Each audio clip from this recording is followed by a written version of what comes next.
बिस्मिल्लाहिर्रहमानिर्रहीम। अस्सलाम वालेकुम स्टूडेंट्स। तो हम कर रहे थे टू फेज़ मेथड कर रहे थे। सिंपलेक्स मेथड में हमारा टू फेज़ मेथड चल रहा था।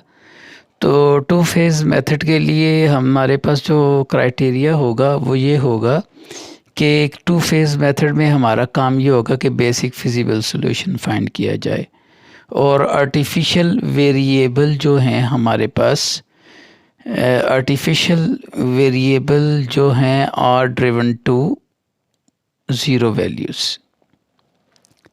आर्टिफिशियल वेरिएबल को हम ज़ीरो वैल्यू के बराबर लिखेंगे और आर्टिफिशियल ऑब्जेक्टिव फंक्शन हमेशा हमारे पास जो क्रिएट होगा वो मिनिमम होगा, हम उसको ख़ुद ही फिर मैक्सिमम करेंगे। At the end of phase one हमारे पास अगर हमारा फ़ेज़ वन कंप्लीट हो गया तो हमारे पास तीन मुख्तलिफ़ किस्म के डिसीजन आएंगे।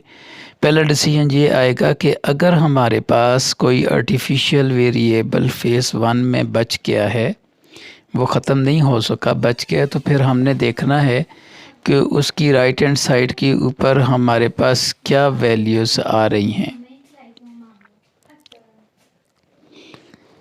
तो हमने ये देखना है कि जो आर्टिफिशियल वेरिएबल है अगर वो हमारे पास फ़ेज़ वन में बच गया है तो क्या उसकी राइट हैंड साइड पॉजिटिव है कि नहीं है। दो ही पॉसिबिलिटीज़ हो सकती हैं, या तो राइट हैंड साइड पॉजिटिव होगी और या तो राइट हैंड साइड ज़ीरो होगी। फ़ेज़ वन में हमें पता है कि हम इन्फिनिटी और नेगेटिव तो नंबर लेते नहीं होते, उसकी जगह डैश लिखते होते हैं। लिहाजा हम चेक करेंगे कि आया हमारे पास ऑप्शन नंबर वन में हमारे पास अगर आर्टिफिशियल वेरिएबल कोई बच गया है तो देखेंगे उसकी राइट हैंड साइड क्या है। अगर राइट हैंड साइड पॉजिटिव है तो हमारा फ़ेज़ वन ही कंप्लीट हो जाएगा, क्योंकि ये फ़ेज़ वन आपको देगा इनफिजिबल सॉल्यूशन, मतलब उसका सॉल्यूशन ही फिजिबल नहीं होगा। तो फ़ेज़ वन फिर इंटर नहीं होगा फ़ेज़ नंबर टू में। तो केस नंबर टू में अगर आपके पास आर्टिफिशियल वेरिएबल बच गया तो आपने ये देखना है वो आर्टिफिशियल वेरिएबल ज़ीरो हुआ है कि नहीं। अगर आर्टिफिशियल वेरिएबल ज़ीरो है तो फिर आप फ़ेज़ टू में जाएंगे और फ़ेज़ टू में जाने के बाद आप ए की वैल्यू ज़ीरो ही मेंटेन रखेंगे। और ऑप्शन नंबर थ्री ये है कि आपके पास कोई आर्टिफिशियल वेरिएबल बचेगा ही नहीं। ऑप्शन नंबर थ्री है कि हमारे पास कोई आर्टिफिशियल वेरिएबल फाइनल मैट्रिक्स में नहीं अपीयर होगा। तो फिर हम क्या करेंगे, हमारा बेसिक फिजिकल सॉल्यूशन आ जाएगा, फिर हम फ़ेज़ टू में इंटर हो जाएंगे। फ़ेज़ टू में इंटर होने के बाद क्या करना है, फ़ेज़ टू में इंटर होने के बाद हमने सबसे क्या करना है, ऑप्टिमल सॉल्यूशन फाइंड करना है। और नंबर टू हमने ओरिजिनल ऑब्जेक्टिव फ़ंक्शन फाइंड करना है। फ़ेज़ वन में हम ओरिजिनल ऑब्जेक्टिव फ़ंक्शन नहीं इस्तेमाल कर रहे होते, बल्कि हम आर्टिफिशियल ऑब्जेक्टिव फ़ंक्शन इस्तेमाल कर रहे होते हैं, जो हम ख़ुद बनाते हैं वो इस्तेमाल कर रहे होते हैं। लेकिन फ़ेज़ टू में हम ओरिजिनल ऑब्जेक्टिव फ़ंक्शन जो क्वेश्चन में गिवन होते हैं उसको इस्तेमाल कर रहे होते हैं। और इसके साथ ही फिर हम देखते हैं कि फ़ाइनल सॉल्यूशन जो फ़ेज़ वन में है सारी वैल्यूज़ वही लिखी जाती हैं जो फ़ाइनल सॉल्यूशन आप फ़ेज़ वन में आई होती हैं। फ़ेज़ टू में हम सिर्फ क्या लिखते हैं, ऑब्जेक्टिव फ़ंक्शन तब्दील किया जाता है उसका।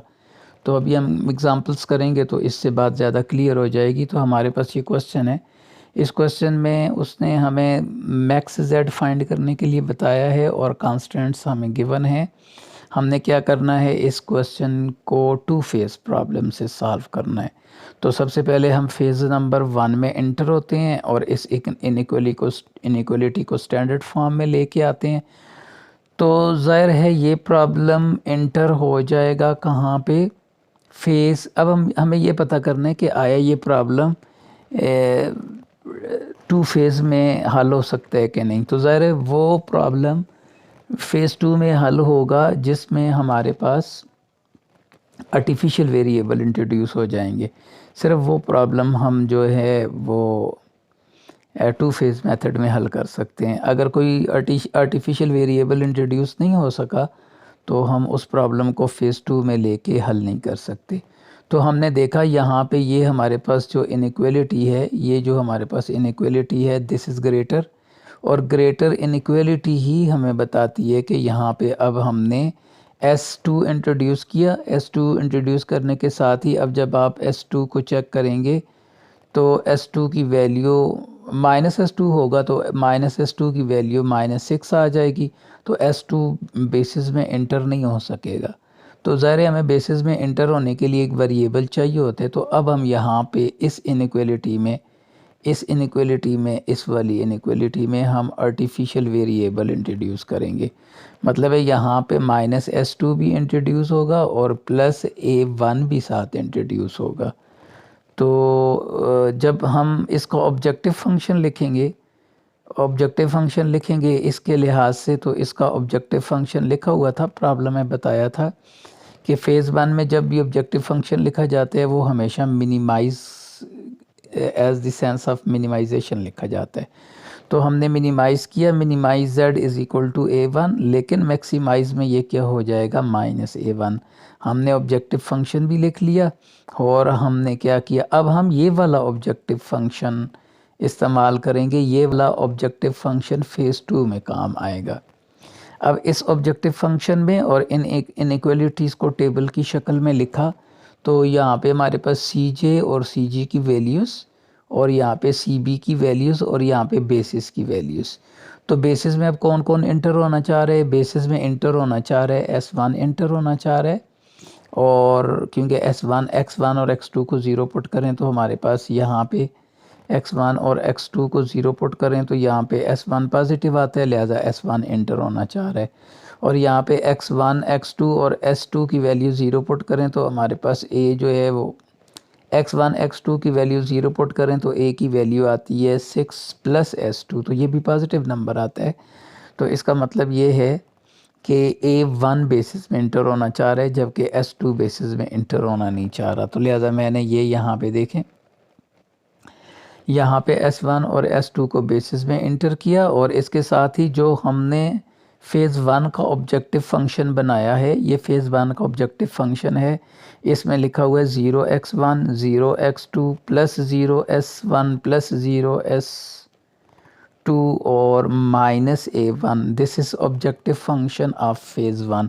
तो इस ऑब्जेक्टिव फंक्शन ऑफ फ़ेज़ 1 को यहाँ पे इस्तेमाल किया गया है।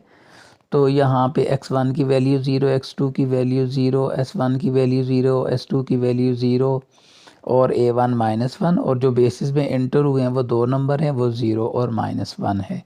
अब हम यहाँ से zj की वैल्यू लिखेंगे तो zj की वैल्यू 0 को मल्टीप्लाई किया 2 से, -1 को मल्टीप्लाई किया 1 से, इनको ऐड करेंगे तो आंसर -1 आता है। इसी तरह 0 को मल्टीप्लाई किया 4 से तो यहाँ -4 आता है। इसी तरह मल्टीप्लाई किया तो 0 आता है, इसी तरह मल्टीप्लाई किया तो 1 आता है, इसी तरह मल्टीप्लाई किया तो -1 आता है, इसी तरह लास्ट राइट हैंड साइड को मल्टीप्लाई किया तो 6 आता है। तो अब हम CJ - ZJ फाइंड करेंगे। तो ये CJ की वैल्यू है तो उसको लिखेंगे तो पहली वैल्यू आ जाएगी CJ - ZJ की वैल्यू। तो CJ की वैल्यू 0 है और ये -1 है, तो 0 - -1 + 1, 0 - -4 + 4, 0 - 0 is equal to 0 and 0 - 1 is equal to -1 and -1 + 1 is equal to 0। तो यहाँ राइट हैंड साइड नहीं है तो ये डैश के बराबर आ जाएगा। तो अब हम यहाँ पे देखेंगे what is the maximum value. तो 4 इज़ द मैक्सिमम वैल्यू और ये हमारे पास, अब हम इसका रेशो फाइंड करेंगे तो 1 को डिवाइड करेंगे 1 पे 1 आ जाएगा और उसके साथ ही हम 4 को डिवाइड करेंगे 6 के ऊपर तो 3/4 आ जाएगा, 3/2 आ जाएगा, 3/2 बराबर होता है 1.5 के। तो इसका मतलब है 1 मिनिमम है, तो ये वाला नंबर हमने चूज़ कर लिया। तो इस नंबर में देखें ये हमारे पास आ गया पिवटल एलिमेंट आ गया और ये पिवटल रो आ गई और ये की कॉलम आ गया। तो पिवटल एलिमेंट को हमने 1 बनाना होता है, ये ऑलरेडी 1 बना हुआ होता है और हमें ये भी बताता है कि कौन बेसिस में इंटर होना चाह रहे हैं। इसका मतलब है S2 बेसिस X2 बेसिस में इंटर होना चाह रहे हैं और बेसिस को लीव कौन करेगा, S1 लीव करेगा। तो देयरफॉर X2 बेसिस में इंटर हो गया और लीव किया किसने, S2 ने बेसिस को लीव किया और उसकी बेसिस की वैल्यू तो ज़ाहिर है उसी तरह लिखेंगे जिस तरह लिखते होते हैं। X2 की वैल्यू आ रही है 0 और A1 की वैल्यू आ रही है माइनस। अब हमने क्या किया, यहाँ पे 1 था तो यहाँ पे 0 बनाया तो -4 से मल्टीप्लाई करेंगे इस सारे को और जो आंसर आएगा इसमें ऐड कर देंगे, इसमें ऐड कर देंगे, -4 से मल्टीप्लाई करके इसमें ऐड कर देंगे तो ये वाला आंसर आ जाएगा और फिर हम +4 से यहाँ पहले +4 से मल्टीप्लाई करके यहाँ लिख देंगे और फिर -4 से मल्टीप्लाई करके यहाँ लिख देंगे। तो ये हमारे पास दो आंसर आ गए। अब हम यहाँ से सी जे और जेड जे कैलकुलेट करते हैं। तो हमने सी जे और जेड जे कैलकुलेट किया तो ये हमारे पास सारे नेगेटिव आ गए, कोई भी नंबर पॉजिटिव नहीं बचा, लिहाजा नॉन ज़ीरो हमारे पास नंबर पूरे हो गए हैं। हमारा प्रोसीजर फ़ेज़ 1 का ख़त्म हो गया। जैसे ही फ़ेज़ 1 का फ़ाइनल मैट्रिक्स बने तो उसमें मैंने देखा कि आर्टिफिशियल वेरिएबल मौजूद है। फिर मैंने आर्टिफिशियल वेरिएबल की राइट हैंड साइड देखी तो ये 2 है। तो जब भी केस 1 क्या कह रहा था, जब आर्टिफिशियल वेरिएबल बच जाए और उसकी राइट हैंड साइड पॉजिटिव हो तो इसका मतलब है ये जो सिस्टम है इसका सोल्यूशन इनफिजिबल है, लिहाजा इसको सॉल्व करने की कोशिश नहीं करनी। तो इसका मतलब है ये जो सिस्टम दिया हुआ है इसका सोल्यूशन एग्जिस्ट, ऑप्टिमल सोल्यूशन इसका एग्जिस्ट नहीं करता है, इसलिए हम इसको फ़ेज़ 2 में इंटर नहीं करेंगे। तो नेक्स्ट एग्जांपल में दोबारा इसी तरह का क्वेश्चन है। अब हमने देखना है कि आया ये टू फेस प्रॉब्लम है कि नहीं है। तो यहाँ पे आपने देखा इक्वल का साइन भी है, लेस देन का साइन भी है, और लेस देन आपको पता है जब भी इक्वल का साइन होता है तो हम आर्टिफिशियल वेरिएबल इंट्रोड्यूस करके इसको इक्वल करते हैं। मतलब है जिस तरह ये हमारे पास ये क्वेश्चन है तो हम यहाँ पे लिखेंगे एक आर्टिफिशियल वेरिएबल यहाँ पे ऐड करेंगे और यहाँ पे हो जाएगा +a1 इज़ इक्वल टू 20, और यहाँ पे आर्टिफिशियल वेरिएबल तो नहीं इंट्रोड्यूस होंगे, लेस हैं, तो यहाँ स्लैक वेरिएबल्स इंट्रोड्यूस होंगे। तो अब हम इसको इंट्रोड्यूस करते हैं। तो हमने क्या किया, पहली इक्वलिटी थी, ग्रेटर देन और इक्वल में जो साइन वेरिएबल इंट्रोड्यूस किए जाते हैं वो आर्टिफिशियल वेरिएबल होते हैं। ग्रेटर में और इसमें फ़र्क क्या होता है, ग्रेटर में आप के पास स्लैक वेरिएबल भी आता है और साथ में आर्टिफिशियल वेरिएबल भी आता है, लेकिन इक्वल वाली इक्वेशन में सिर्फ आप आर्टिफिशियल वेरिएबल इंट्रोड्यूस करते हैं और बाकी सारों में स्लैक वेरिएबल इंट्रोड्यूस होंगे, जिस तरह हम बाकी क्वेश्चन में स्लैक्स वेरिएबल इंट्रोड्यूस करते थे। तो हम यहाँ से मिनिमम लिखेंगे, क्योंकि जब हम फ़ेज़ 1 में होते हैं तो मिनिमम हमेशा लिखा जाता है। तो यहाँ पे मिनिमम हमारे पास आ जाएगा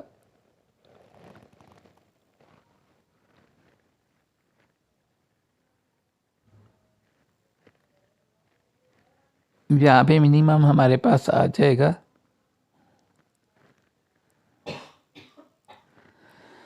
यहाँ पर हमारे पास मिनिमम आ जाएगा a1, लेकिन जब क्योंकि प्रॉब्लम तो हम सिंप्लेक्स को तो मैक्सिमम के लिए हल करते हैं तो इसको मैक्सिमम में कन्वर्ट करेंगे तो -a1 हो जाएगा।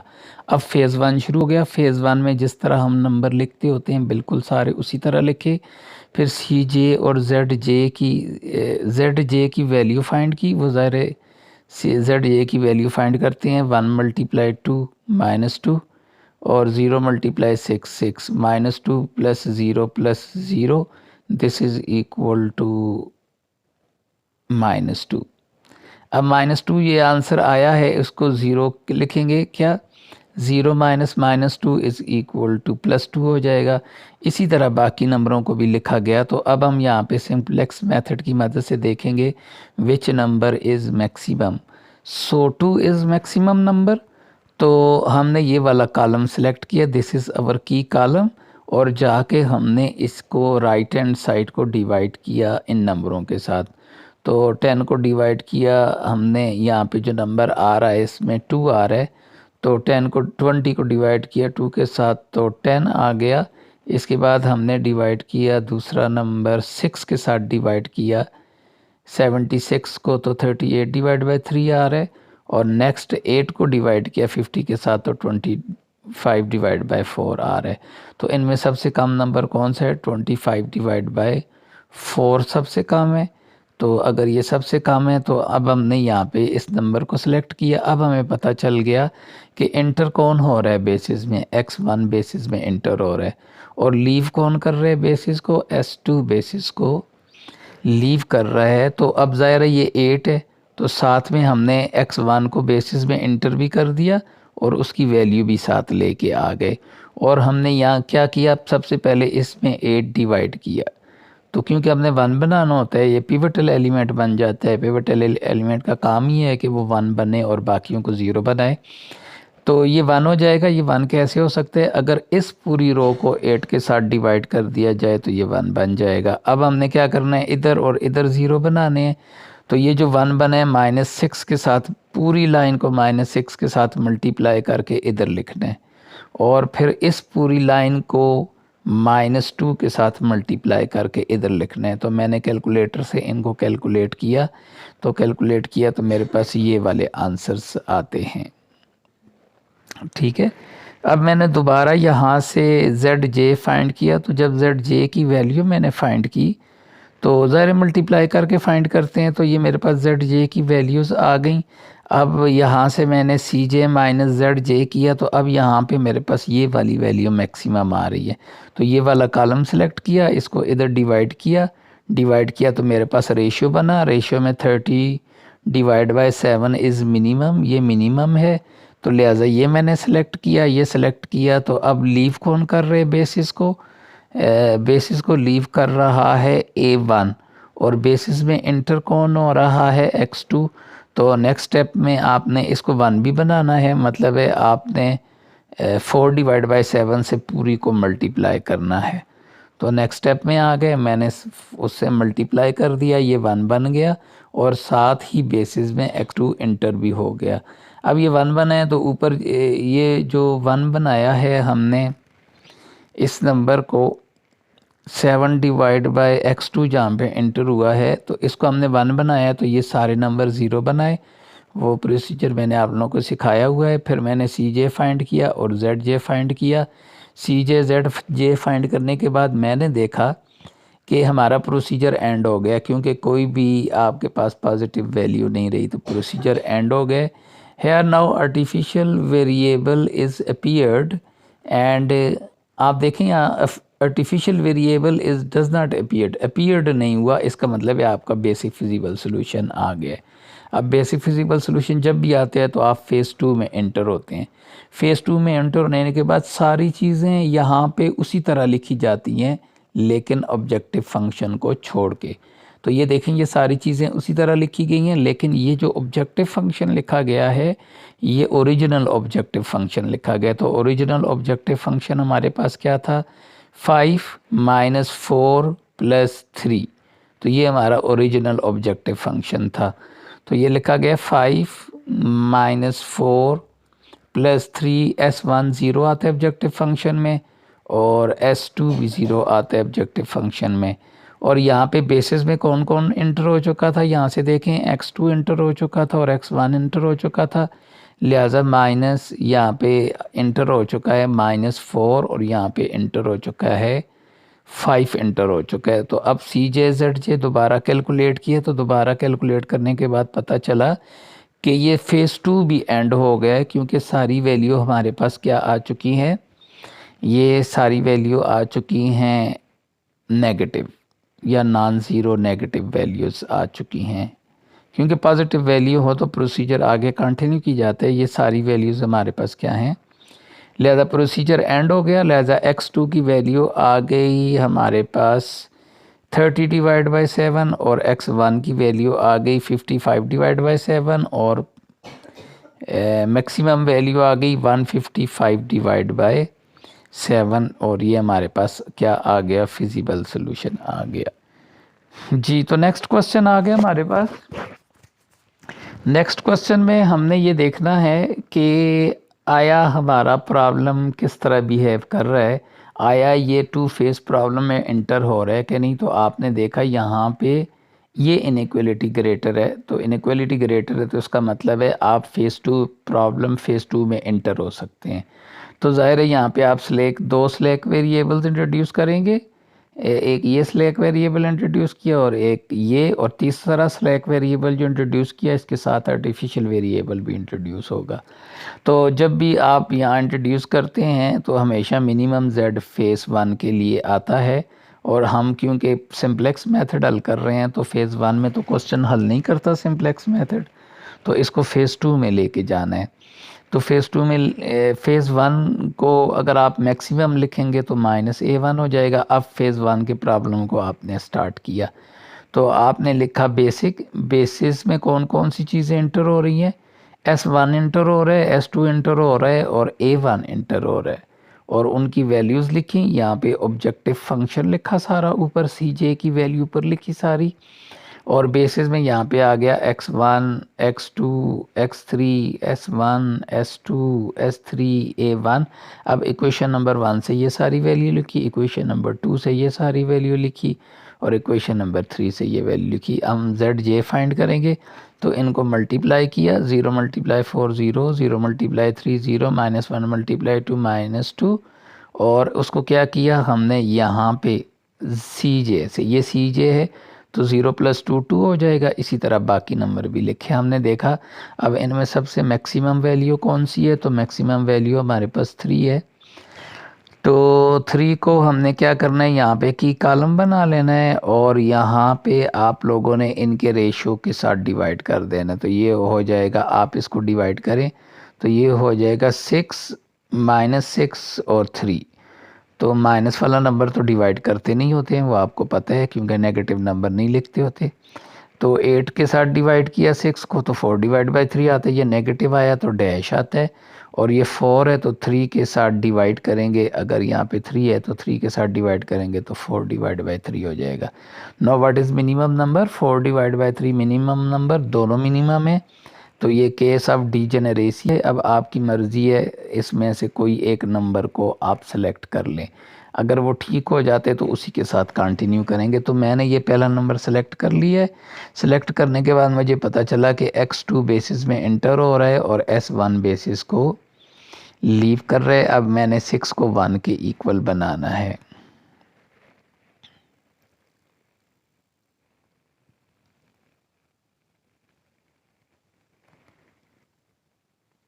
हाँ, तो यहाँ पे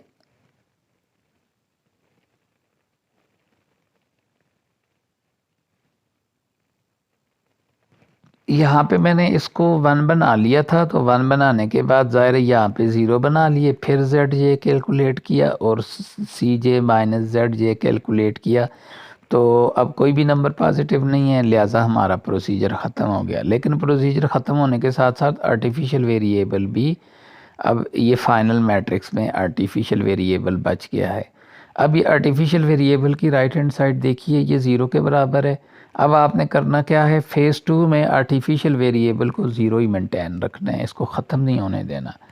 तो मतलब है यहाँ पे आर्टिफिशियल वेरिएबल की जगह 0, इधर आर्टिफिशियल वेरिएबल की जगह 0 और right hand side of artificial variable भी 0 ही रहनी चाहिए। ये फेज़ 2 में एंट्री के वक्त आप लोगों ने ये करना है। तो बाकी यही वाली वैल्यू आपने लिखनी है फेज़ 2 के लिए, सारी यही वैल्यू लिखी है, सारी वही वाली वैल्यू लिखी है और बेसिस में उन्हीं नंबर को एंटर किया है। अब हम क्या करेंगे, ओरिजिनल ऑब्जेक्टिव फंक्शन के ऊपर जाएंगे। तो ओरिजिनल ऑब्जेक्टिव फंक्शन में हमारे पास S1 भी नहीं है, S2 भी नहीं है, S3 भी नहीं है, A1 भी नहीं है। तो ये सारे हमारे पास किसके बराबर आ जाएंगे, 0 के। अब बेसिस में कौन एंटर हुआ है, सिर्फ x1 एंटर हुआ है तो x2 एंटर हुआ है। x2 की वैल्यू क्या है, 1 के इक्वल है। अब हम क्या करेंगे, जेड जे कैलकुलेट करेंगे और जेड जे कैलकुलेट करने के बाद सी जे माइनस जेड जे कैलकुलेट किया तो हमने देखा ये मैक्सिमम वैल्यू है। तो ये की कॉलम सेलेक्ट हो गया, इसको डिवाइड किया इधर राइट हैंड साइड के साथ। तो मेरे पास रेशियो में ये नंबर आते हैं। इन नंबरों में देखा तो 9/7 इज़ मिनिमम। अगर 9/7 मिनिमम है तो 7 को अब हमने क्या करना है, 1 बनाना है। 7 को 1 बनाने के बाद ये ऊपर जो नंबर है इसको 0 बनाना है। तो बिल्कुल ऐसे ही किया गया है, 7 को 1 बनाया गया है। यहाँ पे देखें ये 7 है, ये 7 है रो 2 में। तो रो 2 में 7 की जगह 1 बनाया गया है और ऊपर 0 बना दिया गया है। 0 बनाने के बाद दोबारा हमने क्या किया है, अब देखें A1 आप लोगों के पास,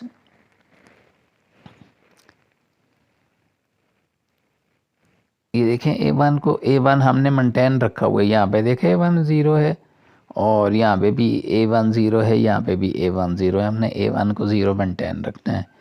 और अब हमने सी जे माइनस जेड जे कैलकुलेट किया तो जेड जे की वैल्यू मैंने यहाँ ऊपर लिखी है, ये जेड जे की वैल्यू आती है। तो यहाँ पे सी जे की वैल्यू कैलकुलेट की तो मेरे पास सारी वैल्यू क्या आती हैं, नेगेटिव या 0 आती हैं। इसका मतलब मेरा प्रोसीजर ख़त्म हो गया। तो अब मैं देखूंगा what is value of x1 की वैल्यू आ गई है 9 डिवाइड बाई 7, x2 की वैल्यू आ गई है मेरे पास 10 डिवाइड बाई 21, x3 एंटर नहीं हो सका बेसिस में, लिहाजा इसकी वैल्यू 0 है। What is maximum value?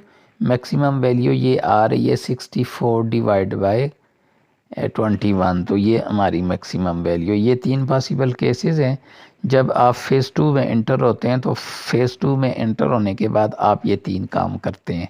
तो ये हमारा लेक्चर था, इसमें 3 पॉसिबल केसेस मैंने किए। अब मैं ग्रुप में आप लोगों की इसकी एक असाइनमेंट सेंड कर दूंगा, तो आपने फ़ेज़ 2 प्रॉब्लम की मदद से उसको हल करना है। Thank you. ओके, अल्लाह हाफ़िज़।